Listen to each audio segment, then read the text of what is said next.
그러나 산파들이 하나님을 두려워하여 애굽왕의 명령을 어기고 남자 아기들을 살린지라. 애굽왕이 산파를 불러 그들에게 이르되 너희가 어찌하여 이같이 남자 아기들을 살렸느냐? 산파가 바로에게 대답하되 히브리 여인은 애굽 여인과 같지 아니하고 건장하여 산파가 그들에게 이르기 전에 해산하였더이다. 하매 하나님이 그 산파들에게 은혜를 베푸시니 그 백성은 번성하고 매우 강해지니라. 그 산파들은 하나님을 경외하였으므로 하나님이 그들의 집안을 흥왕하게 하신지라. 설교 제목을 같이 읽으시겠어요? 설교 제목 시작. 하나님을 경외하는 생활. 하나님을 경외하는 그 다음 뭐예요? 생활. 하나님을 경외하는 생활. 제목을 잘 생각해 보세요. 하나님 존재하십니다. 막연한 뜬구름이 아니에요. 저 산골짜기에 있는 부처가 아니에요. 공기가 아니에요. 막연한 인간의 사상 추념도 아니에요. 하나님은 인격 있으세요. 보고 계시고 알고 느끼고 사람에게 인격 있는 것처럼 하나님에게도 인격이 계시며 존재하십니다. 존재하신 하나님을 우리는 계속 배워야 됩니다. 계속 알아야 됩니다. 하나님을 경외하는 말이, 경외라는 말은 믿음, 또 신앙, 신뢰 뭐 비슷한 말인데 그 가운데 제일 고상한 말이 경외라는 말입니다. 경외하는 우리 동네 그 대장은 아니고 우리 하나님은 이렇게 사랑하시고 존재하시고 부모님보다도 더 좋으시면서 살아계신 하나님, 그 하나님을 또 무서워요. 너무도 사랑스러워요. 하나님 무섭습니다. 또 너무 좋아요. 너무 좋으신 분이 하나님이시고 너무 무서운 분이 하나님이세요. 하나님과 우리와의 관계는 사랑의 관계, 그러면서도 경외의 관계입니다. 하나님을 사랑의 하나님만 알면은 건방지고 잘못될 수 있어요. 경외하는 그 믿음이 중요합니다. 생활이니까 우리가 예수님 믿는다고 주일날 와서 예배 드리고 이제 돌아가면서 동안에 세상 사람들과 별 차이 없는 그런 생활을 합니다. 의식주를 위해서 부지런히 일해요. 생활해요. 거기서도 하나님을 경외하는 이런 것이 있어야 됩니다. 불신자와 우리들과의 차이점은 주일날 와서 예배 드리는 것이 큰 차이점이지요. 그런데 중심은 틀려요. 세상 사람들은 그냥 사는 거예요. 그럼 우리들은 하나님을 경외하는 그 믿음, 이걸 가지고서 우리가 살고 있습니다. 오늘 제목 하나님을 경외하는 생활. 출애굽기서 1장을 우리가 딱 1장 1절서부터 쭉 보시면은 요셉 때에 이스라엘 백성들이 야곱이지요. 야곱이 이스라엘 백성들의 그 조상이 되는 것이죠. 그러니까 아브라함, 이삭, 야곱에게서 12아들에게서 70명 이렇게 요셉이 이제 애굽으로 가잖아요. 애굽으로 가서 거기서 국무총리가 되지요. 그래서 이 국무총리가 됐을 적에 크나큰 풍년도 만나고 흉년도 만나지요. 이렇게 큰 풍년이 지나고 큰 흉년이 들어왔을 때에 야곱의 후손들이 애굽에 그 요셉이 있으니까 안심하고 이민을 갑니다. 애굽에 가서 이민 가서 400여 년 동안을 살지요. 사는 동안에 이렇게 시대가 바뀝니다. 1장에서 보시면은 이스라엘 사람들 한 70여 명이 가는데 세월이 가니까 사람들이 다 이렇게 죽어요. 1장 6절에 보시면은 70명이 갔는데 그 시대 사람들은 다 야곱의 자손들, 그 요셉도 죽고 또 요셉의 후손들도 죽고 같이 갔던 70명도 죽고 또 애굽의 왕들도 죽고 애굽의 정권도 바뀌고 자꾸 이렇게 정치라는 것은 자꾸 이렇게 바뀌는 것이거든요. 국력도 자꾸 바뀝니다. 그 시대 사람들은 다 죽었습니다. 그런데 그 시대 사람들이 다 죽으니까 요셉 때에 요셉으로 말미암아 풍년을 만났고 흉년 만났을 적에 무사히 잘 먹고 잘 살았다는 것을 잊어버려요. 요셉과 그 형제 시대 사람들이 다 죽었습니다. 7절에 보니까는 이스라엘 자손들은 생육하고 불어나고 번성하고 매우 강한 온 땅에 가득하게 되었습니다. 애굽 사람들은 숫자가 줄어들고 이스라엘 사람들은 숫자가 막 번창합니다. 막 번창하는 거예요. 이스라엘 백성들은 그때나 지금이나 특징이 하나 있습니다. 아기를 잘 낳습니다. 많이 낳습니다. 그리고 잘 키워냅니다. 이것이 그때나 지금의 특징입니다. 이스라엘 사람들은 아기를 잘 낳아요. 또 많이 낳아요. 그리고 잘 키워냅니다.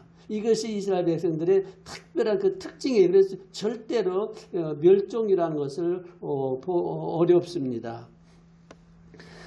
그런데 이제 왕들이 바뀌고 정권이 바뀌고 시대가 바뀌니까 백성들은 번창하고 애굽 사람들은 줄어들고 이스라엘 사람들은 번창하니까 요셉을 알지 못하던 새 왕이 일어나서 나를 다스립니다. 이 정권을 잡은 사람들이 가만히 보니까 자 10절에 이러다는 큰일 나겠다. 지혜롭게 행하자. 두렵다. 이 전쟁이 일어나면은 이 이면 온 사람들의 숫자가 더 많아지고 본도 사람들은 이게 점점 줄어들으니 이러다가는 싸울 때에 전쟁 나면 우리가 지겠구나. 지금 우리나라에도 은근히 염려하잖아요. 자꾸 다른 나라 사람들이 한국이 좋아서 한국 이민 온 사람들이 막 자꾸 늘어나잖아요. 와서 더불어 잘 살면 좋은데 숫자가 많아지면 우리 본토 한국 사람들은 줄어들고 다른 나라 사람들이 많아지면 이거 슬며시 땅을 뺏기지 않겠느냐. 이런 것도 그냥 우리가 생각을 안 할 수가 없어요. 애굽 나라도 마찬가지였습니다. 애굽의 사람들은 줄어들고 이스라엘 사람들은 많아지니까 자 이러다가는 큰일 나갔다 안 되겠다 해서 11절에 보니까는 우리가 감독을 세우고 이스라엘 나라의 그 남자들한테 그냥 막 일을 시키자. 그래서 몸을 약하게 만들고 병들게 만들고 아주 괴롭게 만들고 힘들게 해서 몸을 아주 병신 만들어 가지고 죽게 하거나 그렇게 해가지고서는 아기를 못 낳게 하고 노동을 시키자. 이렇게 정책적으로 그렇게 한 거예요. 그런데 12절에 보니까는 학대를 받으면 받을수록 더 이스라엘 사람들이 자손이 번창하고 또 자손들이 근심이 많아지고 번창하는 겁니다. 그래서 애굽 사람들이 근심해요. 자 큰일 났다. 우리나라 사람들은 숫자가 줄어들고 저 이스라엘 사람들은 많아진 게 은근히 애굽 사람들이 근심합니다. 우리는 여기서 한 가지 알아야 돼요. 우리들이 할 것은 하나님을 기쁘시게 하면서 마귀를 근심시키는 겁니다. 하나님을 기쁘시게 해드리는 동시에 마귀를 근심하게 해줘야 돼요. 마귀를 골탕 먹여야 돼요. 마귀를 근심하게 만들어야 돼요. 우리 마귀를 근심하게 만들면 어떻게 해야 돼요? 우리가 믿음으로 살고 경외하는 믿음 가지고 살고 열심히 죄 짓지 않고 믿음으로 착실하게 선하게 살면 마귀가 근심합니다. 그리고 자꾸 전도해서 믿는 사람들이 많아지고 그러면 마귀는 근심하고 하나님은 기뻐합니다. 그러니까 우리들은 두 가지예요. 하나님을 기쁘시게 하는 것은 마귀를 근심하게 하는 생활입니다. 우리는 하나님을 기쁘게 하자 그렇게 하지만 마귀를 근심하게 만들어 버려야 돼요. 어떻게 하든지 간에 마귀가 우리들이 하는 모든 일을 보고서 하나님 기뻐하시고 우리 하는 모든 일을 보고서 마귀는 근심하는 이것이 참 복된 생활이고 성도의 생활입니다. 그런데 놀라운 일이 생겼어요. 이렇게 일을 시킬수록 엄하게 일을 시킬수록 심한 일을 시킬 수 있도록 아기를 더 잘 낳는 거예요. 그래서 애굽의 그 지도자들이 야 이러다가 큰일 나겠다. 우리가 한번 생각해보자. 그래서 아기 낳을 적에 도와주는 그 산파들한테 일러주었습니다. 자 너희들이 어느 집에 특히 이스라엘 사람 이게 시브리 사람이라 그래요. 만일 어떤 여인이 아기를 낳을 적에 가서 산파가 도와줄 적에 살짝 봐서 남자아이거든 죽여버리고 여자아이들은 살려주어라. 그럼 산모는 지금 뭘 모르잖아요. 지금 어려운 그 상황 가운데서 아들 낳은 아들은 죽여버리고 또 여자는 살려줘라. 이렇게 왕이 애굽의 공산주의 국가에서의 왕의 명령이라는 것은 실천하고 순종하면 살지만 거역하면은 그 집안이 몰살당합니다. 지금 북한도 그렇고 공산주의 나라가 그래요. 왕의 명령을 백성이 불순종하거나 거역하면은 그 가족이 아주 몰살당하고 다 죽여버려요. 이것이 공산주의의 나라입니다. 그때 애굽에서도 그렇게 했거든요. 이제 산파들이 왕의 특명을 받았습니다. 아들 낳으면 죽이고 딸 낳으면 살려주는 왕의 명령이니까 거기 뭐 다수각을 민주주의를 통하지 않습니다. 순종만 해야 돼요. 순종만 해야 돼. 순종이 아니라 복종이죠. 순종과 복종과 신종과 매종은 틀립니다. 우리들은 하나님 앞에 무슨 생활을 합니까? 순종하는 생활, 신종 믿음으로 생활하는 생활, 순복 기쁘게 하는 생활. 혹은 우리들이 어떤 때는 하나님의 말씀에 순종이 싫을 때가 있습니다. 그럴 때는 복종해야 돼요. 맹신이라는 것은 그 미신 믿는 사람들이 그냥 이단들이 하는 것이고요. 맹신하면 그건 안 됩니다. 우리들은 어떻게 해야 돼요? 순종하고 신종, 믿음을 순종하고 하기 싫어도 순종하는 겁니다. 내 마음에 안 들어요. 하나님 보이지도 않고 내 마음에 도저히 못하겠으면 하나님의 명령이라면 내가 내 지정의를 내려놓고 내 인격 내려놓고 나를 다 내 지식, 학벌, 경험, 내 경험 다 내려놓고 하나님 말씀이니까는 믿음이 있거나 없거나 복종해버리는 겁니다. 이게 우리들의 경외하는 생활이에요. 내 마음대로 믿는 것이 아니라 하나님의 말씀대로 믿는 것이잖아요. 그런데 이 17절 같이 읽어봐요. 1장 17절. 그러나가 중요합니다. 그러나 산파들이 하나님을 두려워하여 하나님이 두려워요. 애굽 왕의 명령을 어기고 남자 아기들은 살린지라. 이겁니다. 이게 경외하는 생활입니다. 이게 경외하는 생활이에요. 경외하는 생활. 이것이 하나님을 경외하는 생활입니다. 산파들이 고민이 생겼습니다. 하나님의 명령은 생명을 살려줘야 됩니다. 왕의 명령은 남자아이는 죽여버려야 됩니다. 왕이 얼마나 세력이 강합니까? 17절 그러나 산파들이 하나님을 두려워했습니다. 애굽 왕의 명령을 어기고 남자아이들은 살려주었습니다. 산파들의 마음을 한번 생각해 보세요. 이때의 이 산파 여인들의 마음을 한번 생각해 보세요. 여자아이를 낳으면 좋은데 남자아이를 낳거든요. 이 아이를 죽이느냐 살리느냐. 죽이면 나는 산다. 왕의 명령을 순종하는 게 살려주면 내가 죽는다. 이거 어떻게 할 것이냐. 하나님의 명령이냐 왕의 명령이냐. 왕의 명령을 복종하여서 아기를 죽이고 나도 사느냐. 하나님의 명령을 순종해서 남자아이를 살려주느냐. 이 마음의 갈등. 사느냐 죽느냐. 살려주느냐 마느냐. 이게 들키면은 남자아이를 살려줘 들키면은 그건 완전히 다 집안이 몰살당하는 것이죠. 이 마음의 이때의 산파들의 결정 어떻게 할 것이냐. 왕의 명령이냐 하나님의 명령이냐. 어떻게 할 것이냐. 사느냐 죽느냐. 죽이느냐 살려주느냐. 이때의 그 마음이 얼마나 참 갈등, 번민, 고민. 이때에 경외하는 마음으로 가느냐 아니면은 왕의 명령으로 가는 이때에 경외하는 그 마음을 여기서 발견하게 된다는 겁니다. 우리는 성경을 읽을 적에 객관에 의해서 나한테 주신 말씀입니다. 나하고 관계없는 말씀들이 성경 말씀. 그 성경 말씀 그런데 그 말씀이 내 안에 들어왔어요. 들어왔을 적에 성령의 도움으로 주관적으로 내 신념을 살리는 겁니다. 믿음을 지키는 겁니다. 믿음과 신념은 달라요.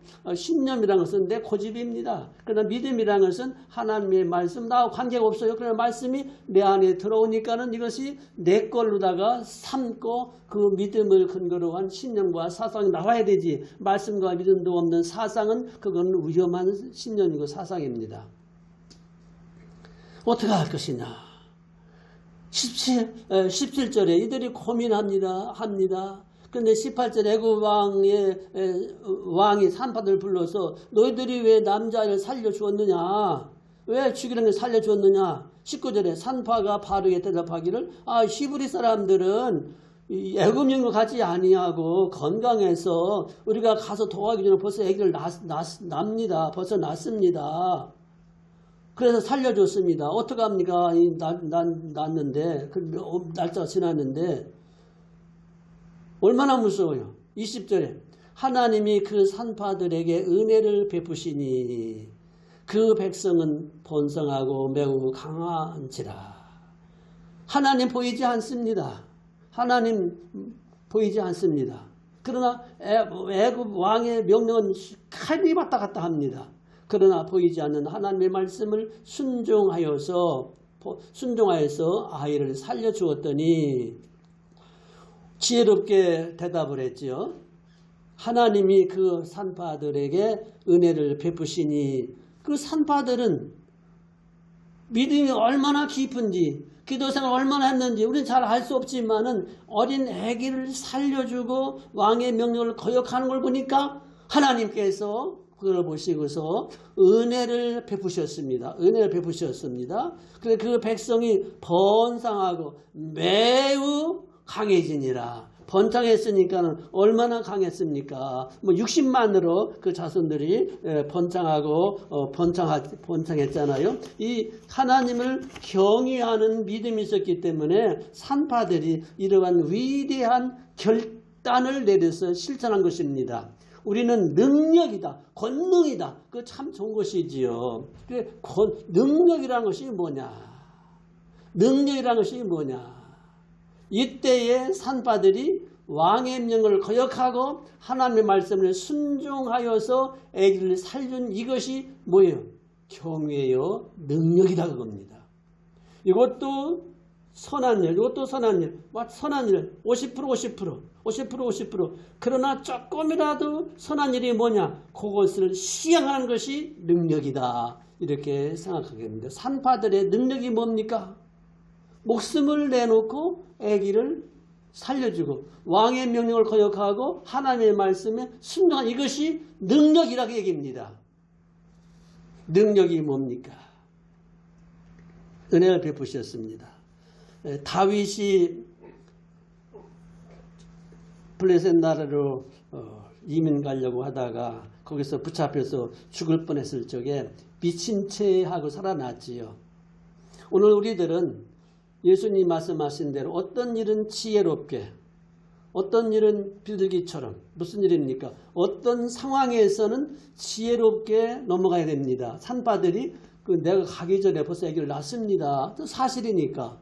그러나 또 아기는 있거든요. 어떤 일들은 지혜롭게, 어떤 일들은 목숨 내놓고 내 믿음을 말해. 어떤 데는 어떤 경우에는 내가 예수 믿는 채, 어떤 경우는 안 믿는 채. 항상 그러지 말고 어떤 경우에는 안 믿는 채 하지 말고 그냥 지혜롭게 넘어가지만은 어떤 경우에는 난 예수 믿는 사람이요. 내가 죽으면 죽었지. 감옥에 갔지. 그건 못해요. 그건 해요. 하는 이것이 경외의 신앙입니다. 이것이 우리 믿음의 생활입니다. 이 지혜롭게 한다고 해서 모든 일들 다 그렇게 술에 물 탄 듯 그렇게 하는 것이 아니라 어떤 일들은 지혜롭게 넘어가지만 어떤 경우에 있어서는 분명히 나는 죽으면 죽었지 예수 믿는 사람이요. 이것이 경외하는 신앙생활입니다. 이 경외하는 신앙생활은 평상시에도 하나님을 인정하고 사모하고 하나님을 계속 알고 싶어 하나님을 배우고 하나님을 체험합니다. 사자 앞에서 어린 양의 모습 이것이 아닙니다. 사자 앞에서 어린 양이라는 것은 뭐 어떻게 되겠어요? 우리는 하나님 앞에서 어린 양처럼 사랑을 받지요. 그러나 어린 양이 사자 앞에서 낮추고 벌벌벌 떠는 그런 모습이 우리들의 믿음의 경외가 아니고 하나님을 너무너무 사랑하면서 하나님을 최고의 인격자, 최고 높으신 그분 앞에 그분을 인정하고 최고 높으신 그분을 인정하고 시인하고 믿고 배우고 순종 그분의 명령이라면은 내 마음에 들지 않아도 따라가는 것이 경외의 신앙이다. 그 얘기입니다. 우리는 마태복음 5장을 통해서 이런 말씀을 깨닫게 됩니다. 뭐예요? 의에 줄이고 오만한 자는 복이 있나니 저희들이 배부를 것이요. 이 의에 줄이고가 뭐냐? 의에 줄이고가 뭐예요? 의가 뭐예요? 예수님이 의입니다. 내가 예수님을 더 알았으면, 말씀을 더 알았으면, 하나님의 사랑을 더 체험했으면 하고 목마른 배가 고픈 그런 심정으로 예수님을 알고 싶고, 말씀을 알고 싶고, 예배드리고 싶고, 이렇게 그걸 사모하면은 배부름, 예수님을 더 알고 말씀을 더 알고 조금 바꿔서 하나님, 이 산파들이 어떻게 했겠습니까? 금식기도 했을까요? 철학기도 했을까요? 산악기도 했을까요? 그러니까 몰라야 했는지 안 했는지 그 마음속에 하나님 저 여인이 아기를 낳았습니다. 아들 낳았어요. 어떻게 해요? 하나님 살려주세요. 들키면 내가 죽어요. 하나님 살려. 그때의 그 산파들의 그 심장이 어떠했겠느냐 이겁니다. 이것이 기도입니다. 오늘 우리들은 의에 목마르고 의에 배고픈 사람은 복이 있나니 배부를 것이다. 이거 뭡니까? 하나님, 우리 아이 살려주세요. 우리 아이들 예수 믿게 해주세요. 우리 가족들 다 예수 믿게 해주세요. 이것이 우리 가족들이 예수님을 믿기를 원하는 마음이 목마름처럼 사모하는 자에게 배부름을 준다 얘기입니다. 기다려라. 때가 되면 반드시 다 돌아온다. 이런 응답을 받기 위해서 목마른 것처럼 배고픈 사람처럼 이렇게 간구하는 것을 말합니다. 잠언 14장 26절에 보시면요. 여호와를 경외하는 자에게는 의뢰가 있나니 자손들에게 피난처가 있다. 하나님을 경외하는 자들에게는 자손들에게 피난처를 준다고 그랬습니다. 하나님을 경외하는 자에게는 자손들에게 피난처를 주신다. 그 피난처가 뭐냐? 안전하게 무상하게 지켜주시고 보호해 주신다. 그 얘기입니다. 십계명도 나와 있잖아요. 나를 사랑하고 내 계명을 지키는 자에게는 자손들에게 다 복을 주신다. 말라기서 4장 2절에는 여호와를 경외하는 자에게는 치료의 광선을 비춰주어서 외양간의 송아지가 뛰어나오는 것처럼 치료해 주신다 그랬습니다. 우리들에게 필요한 것은 하나님을 경외하는 것입니다. 하나님의 존재를 인정하고 말씀을 복종하고 따라하고 배우를 원하고 싫든 좋든 어쨌든 간에 무조건 하나님을 따라가고 순종하는 것이 이것이 경외입니다. 이 얼마나 이 경외 신앙, 경외하는 마음이 없으면은 그 신앙은 언젠가는 모래성과 같을 수가 있다 그 얘기입니다. 또 두 사람을 생각해 봅시다. 애굽의 이 무시무시한 이 세력 남자를 낳으면 다 죽이는 그런 시대에 누가 태어났어요? 모세가 태어났지요. 모세라는 이름은 애굽 사람이 공주가 지어준 이름인데 태어났지요. 남자아이입니다. 하필이면 어머니와 그 누나 미리암이 있지요. 형 아론이 있지요. 엄마가 아기를 낳았습니다. 딸 모세의 누나 미리암이 지켜봅니다. 엄마 아들 낳았어. 여러분 성경 읽을 적에 그 뒷면을 읽어야 됩니다. 엄마 아기 낳았어. 우리 아들 잘생겼구나. 너무너무 예뻐. 딸아 아들이구나. 어떡하지. 들키면 죽어. 믿음으로 하나님을 경외하는 마음으로 3개월을 믿음으로 키웠습니다. 3개월 키우니까 이 아이가 점점 크니까 저 집에 아기 낳았대. 그런데 아들이 왜 안 죽이지? 이 소문이 나면은 모세의 가족이 다 몰살당합니다. 모세의 어머니와 모세의 누나 미리암이 엄마가 떠들어서 엄마 할 수 없어. 할 수 없어. 상자를 갈 때는 상자를 만듭니다. 상자에다가 역청치를 해버리면 물 들어오지 않게 그다가 포대를 깝니다. 그리고 어린 애기를 거다가 잎이 놓습니다. 그리고 나일 간 애굽의 나일 강에다 동동동동동동 떼웁니다. 엄마 따라 하나님이 주신 내 아들 죽으면 어떡합니까? 우리 동생인데 내 동생인데 죽으면 어떡하지? 동동동동 이거 엎으면 죽는 거 아니에요? 머리 들어가면 죽는 거 아니에요? 이때에 모세의 엄마와 모세의 누나가 어떻게 했습니까? 금식기도, 철학기도, 산기도, 그것보다 더 중요한 하나님이 살려주세요. 하나님 살려주세요. 그들의 기도야말로 어떻게 했는지 몰라도 얼마나 뼈가 부러지는 그런 기도를 했겠는가 말입니다. 예? 지금 3개월 된 아이를 갈대 상자에다 동동 띄우고 엎어지면 죽습니다. 또 죽습니다. 하나님께 맡깁니다. 이때에 모세의 누나 미리암과 엄마가 어떻게 기도를 했겠는가? 그것이 바로 경외의 믿음이라 얘기입니다. 하나님 어찌하여 내 동생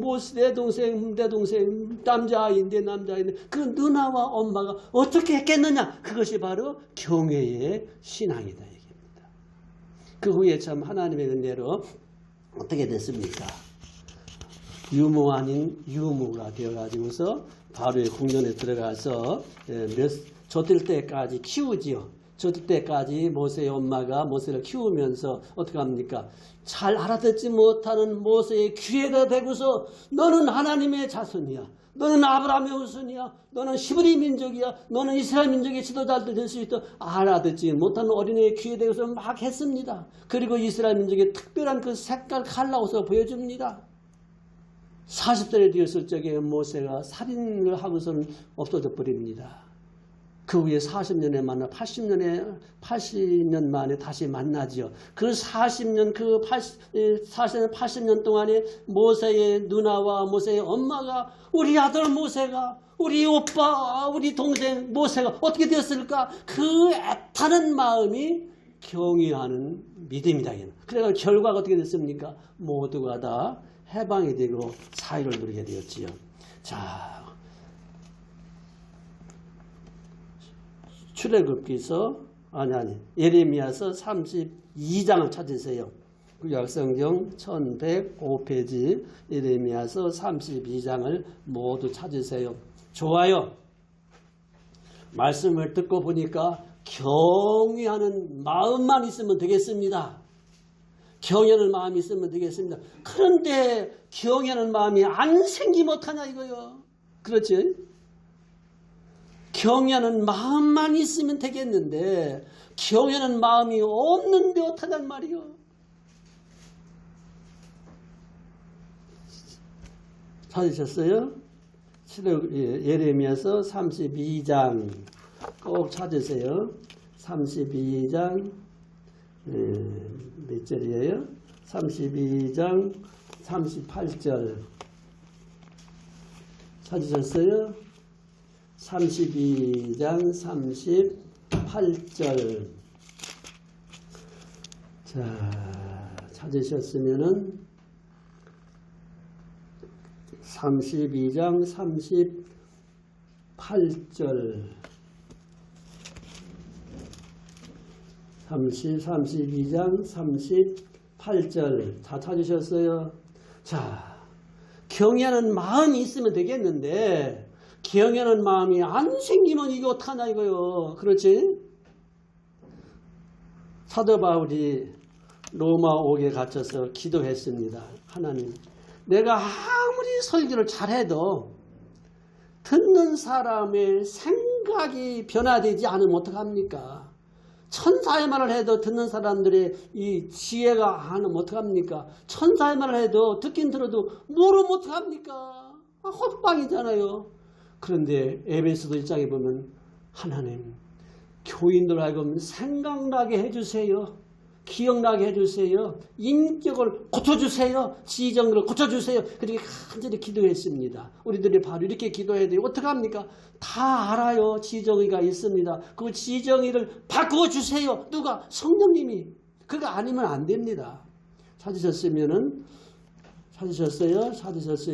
32장 38절 기도의 제목입니다. 하나님, 경외하는 마음이 없는데 어떡합니까? 안생는 어떡합니까? 하나님이 경외하는 마음도 주셔야 되지요. 하나님 여기 약속했잖아요. 경외하는 마음을 하나님이 우리한테 복 주시기 전에 복 받을 수 있는 예비 작업을 그것도 하나님 해주신다고 했잖아요. 그러니까 좀 주세요. 조건이 있습니다.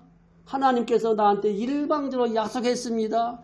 하나님의 약속은 일방적입니다. 일방적인 약속을 받아들이는 것이 경외입니다. 경외할 만한 사람을 경외해야 되지요. 신뢰할 만한 사람을 신뢰해야 되지요. 경외하는 김씨 3사람. 에이그 경외하는 정치가들 아니요. 경외하는 목사님 아니요. 신뢰를 우리는 할 수 있으면 좋죠. 찾으셨어요? 38절. 그들은 이거 하나님이 하실 말씀입니다. 그들은 내 백성이 되겠고 나는 그들이 하나님이 될 것이며 하나님이 하신 겁니다. 내가 그들에게 한 마음과 한 길을 주어 자기들과 자기 후손의 복을 위하여 복 주시기 전에 복 받을 수 있도록 하기 위해 항상 나를 경외하라가 아니에요. 경외하게 하겠다 얘기예요. 하나님 너무 좋으세요. 경외하게 하고 내가 그들에게 복을 주기 위하여 그들을 떠나지 않는다. 나는 영원한 언약을 그들에게 세우고 나를 경외함을 그들의 마음에 두어 경외하는 마음을 그들의 마음에 두어 나를 떠나지 않게 하고 내가 기쁨으로 그들에게 복을 주되 분명히 나의 마음과 정성을 다하여 그들을 이 땅에 심으리라. 여호와께서 이같이 말씀하시되 내가 이 백성에게 이 큰 재앙을 내는 것 같이 허락한 모든 복을 그들에게 내리리라. 바벨론에서 이스라엘 사람들은 힘으로 해방되지 못합니다. 하나님께서 해주셔야 되는데 어떻게 경외하는 마음을 먼저 주시고 하나님을 신뢰하게끔 하시고 하나님의 일방적으로 약속하시고 일반적으로 복을 받을 수 있도록 그를 만들어 주시고 그 다음에 복을 주시는 거예요. 하나님이 다 해주시는 거예요. 우리들은 뭐예요? 신뢰만 하게 되고 경외만 하면 되는 겁니다. 이것이 우리들의 믿음 생활입니다. 아무쪼록 경외하는 사람의 생활 이러한 복의 간증거리들이 많이 나오시기를 주님의 이름으로 축복합니다. 기도하시겠어요?